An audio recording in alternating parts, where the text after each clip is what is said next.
Done with the comprehension. Now the status stands to a cloze test.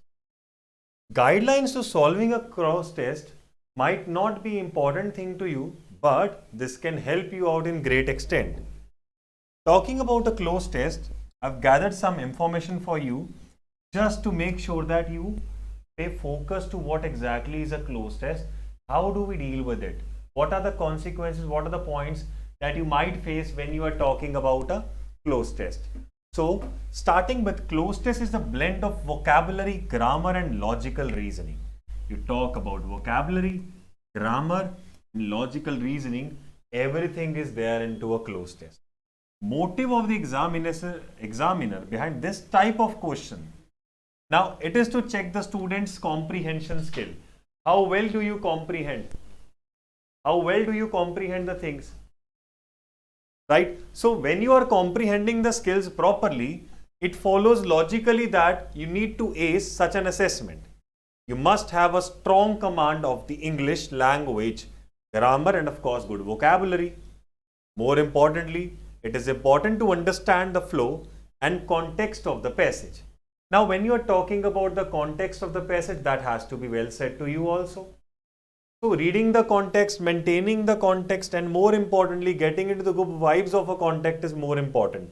So, you need to have a good command, अच्छी command होनी चाहिए, not just the language, but vocabulary and grammar too, because there are certain options, those can be eliminated with grammar, some with vocabulary, and some with the great intent of a comprehensive or cloze test approach. There we have some tips to do well in the cloze test in English. You have to read that thoroughly. The candidates need to read the entire text to understand. So, जो cloze test आता है वो पूरा का पूरा as such आपको पढ़ लेना है, सारा का सारा. You have to read the entire text to understand the context. Full entire text. Make sure that happens. The theme and meaning are equally important too, of course. तभी तो आपको समझ आएगा. The type of word to fill in. Now, when you look at the blanks carefully ना, और जब आप assess करते हैं कि हाँ ये words मुझे डालने चाहिए, तो कौन सा part of speech वो होगा? मतलब जैसे needs to के साथ अगर verb आएगा तो first form आएगा. तो मुझे इतना पता है कि verb की first form आएगी, which is an action verb. क्या वो noun होगा? Pronoun होगा. एक verb होगा, एक प्रीपोजिशन होगा, एक कंजंक्शन या फिर एक आर्टिकल. हु नोज, कुछ ना कुछ तो होगा ही ना. तो वो पार्ट ऑफ स्पीच मेरी प्रीवियस वीडियोस में देखिएगा, पार्ट्स ऑफ स्पीच मैंने पढ़ाया है. ये कैसे करना है, ये चीजें आपको उसमें थॉरली मिल जाएंगी.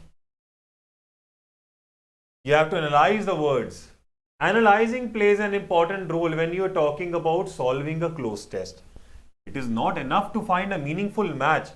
इनफ नहीं है कि मीनिंगफुल मैच मिल जाए. वर्ड जो हैं वो फिट होने चाहिए कॉन्टेक्स्ट में और कंटेंट की थीम में.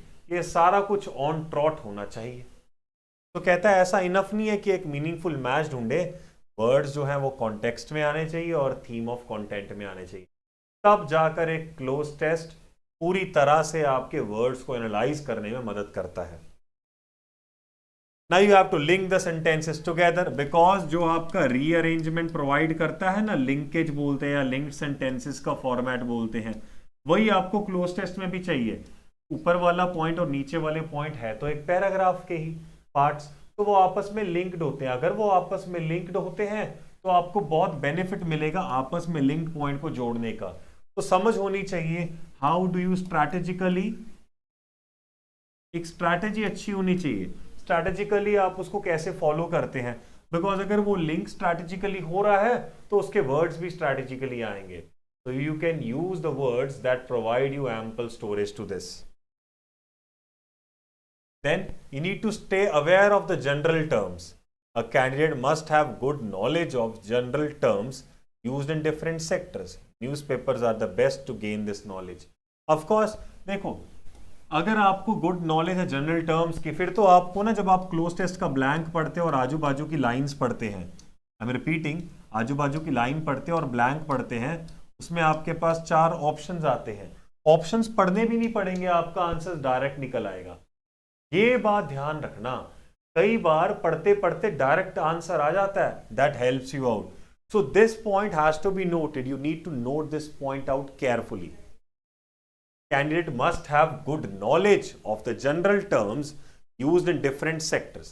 Newspapers are of course the best to gain this knowledge, but yes, if you are aware of the topic that has been going into a certain class or certain section, or you can say is a hot topic all throughout, that can help you gain the knowledge that you want into a close test or something like that. Right? So the next point that comes is to maintain the tone. The passage is usually written in a certain tone. There's a fixed tone of the passage. If it is being started in a sarcastic tone, it has to remain throughout the sarcastic tone only. Sometimes narrative, sometimes critical, sometimes humorous. You need to pick the words that fit in with the tone of the passage. जो आपको लगे ना ये tone में fit कर रहे हैं, वो वाले वर्ड्स को आपको पिक करना है. तब जाकर आपका जो टोन है ना पैसेज का वो तरीके से बनता है, और तब जाकर आपको समझ भी आएगा पूरा passage. Build up your language skills. Now, building up the language skills is not at all difficult, because it is a habit that makes you build at the language approach. So, terms of general preparation, you can read and read as much as you can. जितना पढ़ सकते हैं पढ़िए.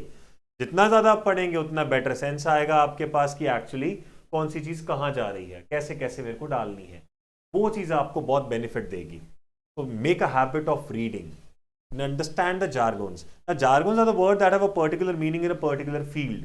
यानी a single word can have two different meanings. SAW saw means देखना. SAW saw means वो जो काटने वाली, पेड़ काटने वाली सॉ होती है. समझ रहे हैं आप फर्क? ये चीजें अगर ऐसे मिलेंगी तो बहुत इजी हो जाएगा, नहीं तो it would be in a very ridiculous way. पता भी नहीं लगेगा जार्गोन्स कहाँ लेकर जा रहे हैं. तो jargons have different part of speech too and different meanings. तो चलो होते ही होते हैं, पार्ट ऑफ स्पीच भी डिफरेंट होते हैं. Now reread after solving. You need to reread once you are thorough with the cloze test. Cloze test आपने फिल कर दिया है, राइट? तो एक क्लोज टेस्ट जब फिल हो गया है, इसको रीरीड करने से क्या होगा, जितने पैटर्न्स आपने करे हैं ना वो सारे थ्रू हो जाएंगे. फिर जब आप उसको थॉरो रीड करेंगे, लास्ट में जाकर थॉरो रीडिंग लेंगे. थॉरो रीडिंग जो है वो बेनिफिशियल होगी आपके किस केस में, कि हाँ जो मेरा पैसेज बना वो है, जहां पर आपको लगे यार थीम के साथ ना ये वर्ड मैच नहीं हो रहा है, यू कैन जस्ट एलिमिनेट, और you can just mark for review, और you can even change according to your will, because you know that कई चीजें प्रॉब्लम्स क्रिएट करेंगी. सो when you are rereading the things after solving, these will make you well versed into a single theory of a cloze test. So my advice to you all would be, when you are talking about a cloze test, see, I have some cloze tests and some comprehensions with you. I wanted to take comprehension today, but I'm not taking the comprehension because these are linked passages. So comprehension plus cloze test का जो theory है ना, ये दोनों linked चलेगा. तो आपने क्या करना है, आपने दोनों को पढ़ना है. तो मेरी कॉम्प्रिहेंशन की video is basically in terms of cloze test की वीडियो. इन दोनों को आपस में लिंक कीजिए. नेक्स्ट क्लास में I am coming up with the hot topics of comprehension. Next class make sure आप मिस ना करें. नेक्स्ट क्लास में मेरे कॉम्प्रिहेंशन आ रहे हैं और मेरे क्लोज टेस्ट आ रहे हैं, but with examples and with practical knowledge. So ये जो पॉइंट्स मैंने 10 लास्ट क्लास में दिए थे आपको कॉम्प्रिहेंशन के, 10 पॉइंट्स मैंने दिए हैं आपको क्लोज टेस्ट के. You need to assess all these points in a well proper way, established way, I must say. And when these points are being established in a proper way, you will have a good hold over this language of English, which states that comprehension और cloze test इकट्ठे किए जा सकते हैं. So मेरी जो next classes होंगी ना, उसमें आपको तड़का दिखेगा कॉम्प्रिहेंशन का और क्लोज टेस्ट का. आई विल मेक श्योर कि आप असेस कर पाए कि कॉम्प्रिहेंशन कैसे करते हैं, क्लोज टेस्ट कैसे करते हैं, और कॉम्प्रिहेंशन में से क्लोज टेस्ट कैसे बना सकते हैं. आप खुद से क्लोज टेस्ट बनाना सीख सकते हैं. मेक श्योर कि आप ये वाली एक्सरसाइज को ध्यान से देखिए. ये 10 पॉइंट्स नहीं है, 10 रामबाण हैं अगर आप कॉम्प्रिहेंशन और क्लोज टेस्ट को सॉल्व करना चाहते हैं. बिकॉज सक्सेस यहां पर मैटर करता है how much you score into a comprehension और अ क्लोज टेस्ट. बिकॉज इनमें क्या होता है, जितने जितने प्रॉब्लम्स आप क्रिएट करते हैं उतने उतने बढ़ते जाते हैं. हमारा माइंड ये असेस नहीं कर पाता है हमको कहां जाना है, कैसे जाना है. तो मेक श्योर ये चीज ना हो. तो नेक्स्ट क्लास में we are coming up with the blend of comprehension and cloze test. You should not miss the next class. Make sure comprehension और cloze test का blend आपको proper तरीके से मिले. Comprehension cloze test आप अच्छे से पढ़ें और जितने भी arrangements आपके available होते हैं वो सारे के सारे करें. So do not miss my next class. You will have a blend of comprehension and cloze test. जहां पर मैं आपको cloze test बताऊंगा, उसका variable words बताऊंगा, वो वर्ड्स फिल करने के बाद कॉम्प्रिहेंशन बन जाएगा, उस कॉम्प्रिहेंशन में से क्वेश्चन एक्सट्रैक्ट करेंगे. So that would be an interesting session, और you can see something that you have never seen till now. That would be taken in the next class. So stay tuned for further and I'll meet in the next upcoming sessions. So bless you and keep studying.